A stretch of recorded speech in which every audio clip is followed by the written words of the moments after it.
How on earth do you rank greatness in gaming? We can go off the figures, the sales that the game makes. We could go off the percentage scores, but from magazine to magazine, website to website, they vary greatly. And what about if we're not talking about a game itself?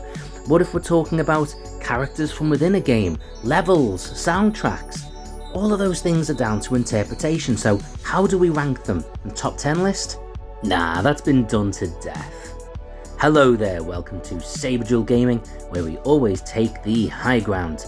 And instead, welcome to my first ever Saberduelgaming presents My Mount Rushmore. And today, my Mount Rushmore of gaming villains. Can you have a truly great game without a truly great villain? Well, yes you can. I mean, we've seen it multiple times where a really good game has been slightly let down by a less than inspiring or disappointing villain, but it certainly helps to send that game up to the next level. In fact, many of the most iconic characters in gaming history have been end of level or end of game bosses, iconic villains or rivals for our heroes that have become just as famous as those heroes themselves, and in many ways, strangely, just as beloved. So after nearly 35 years of gaming, who makes my Mount Rushmore? Well, let's throw a few ground rules. First of all, I'm not going to use any characters that were already designed or existed in other properties such as cartoons or movies. So you're not going to see Rocksteady from the Turtles, you're not going to see Darth Vader from Star Wars. What we're going to be looking for is characters that are original for video games, and they have to have appeared in more than one game. Let's go. Number 1. The PacMan Ghosts. Inky, Pinky, Blinky and the strangely named Clyde have been a part of gaming history since 1980. They've featured in more games than I can possibly count, and while those games have all been Pac-Man related games, that still puts them on damn near every single console we've ever had. Like Pac-Man, their presentation is very basic, because the limitations at the time in graphics required them to be so, but in many ways, that's actually become part of their charm. And let's be honest, they're so visually iconic as Pac-Man himself. They've appeared in The Simpsons, Family Guy, Futurama, Tiny Toons Adventure, and of course Wreck-It Ralph. They're even featured on Google for God's sake, and have as much merchandise as Pac-Man himself. They deserve to be on my Mount Rushmore of gaming villains. Number 2. Bison. Whilst the Street Fighter franchise has had a number of villains, there have been none more perfectly suited to the role than Bison. Through Street Fighter's most iconic time period, the Street Fighter 2 sub-series, he was the main villain, and even in many of the later games where new villains were introduced, it often turned out in the story that he was somehow behind it, or at least the organisation that he ran was. And how often were the individual storylines and specific endings for your character down to something that Bison had done to them? And visually, look at him with that pompous suit, hat, superior look. There's just something that screams ultimate villain about him. Even when you were able to play as him, it just felt more suitable and appropriate to be kicking his ass. Bison is the definitive Street Fighter villain, played by Raul Julia in the Street Fighter movie and also featuring in Wreck-It Ralph alongside our previous Ghost. This guy just screams evil, and you just love to beat him down, and he deserves that Mount Rushmore place. Number 3. Umbrella.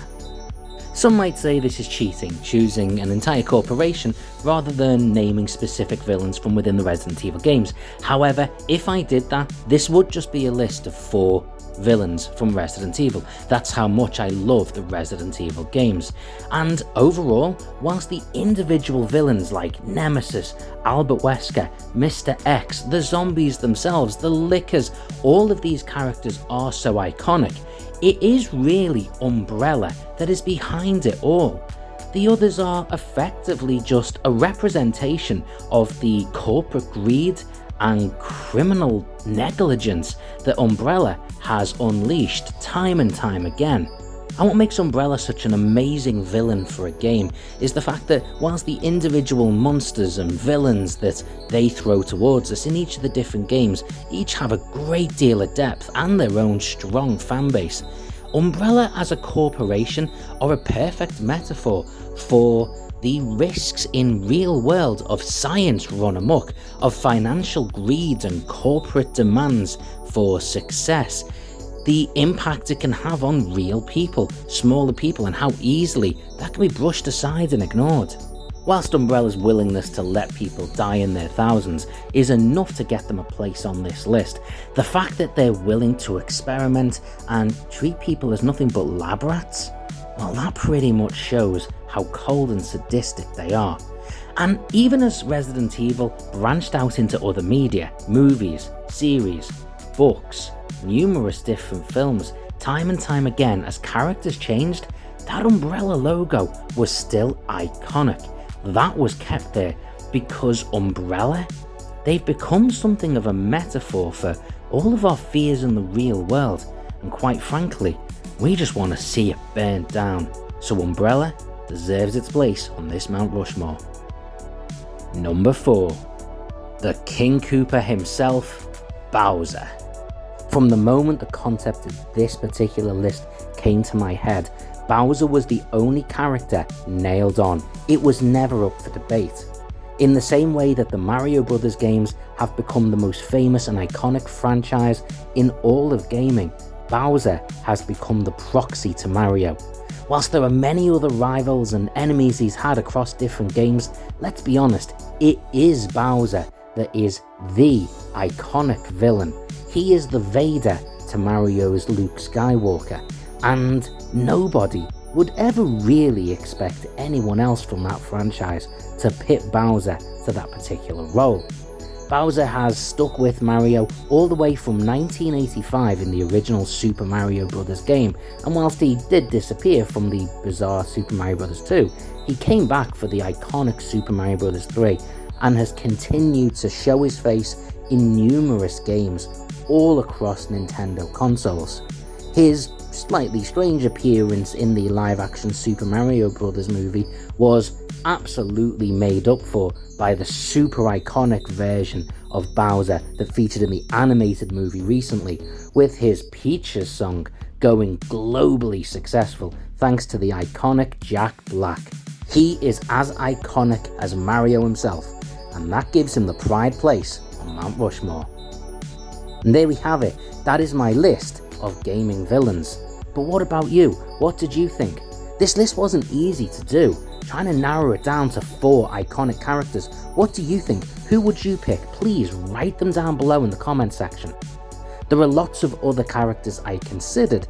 Some got crossed off quite early on, others stayed on right until the last minute. So this was quite a fun one to do, and I'm looking forward to doing more like this in the future. If you've got other ideas of things that I could do a Mount Rushmore of, whether it be specific types of games, consoles, characters, comment below, let me know. Throw a like on the video, and until next time, as always, you fine folk, take the high ground.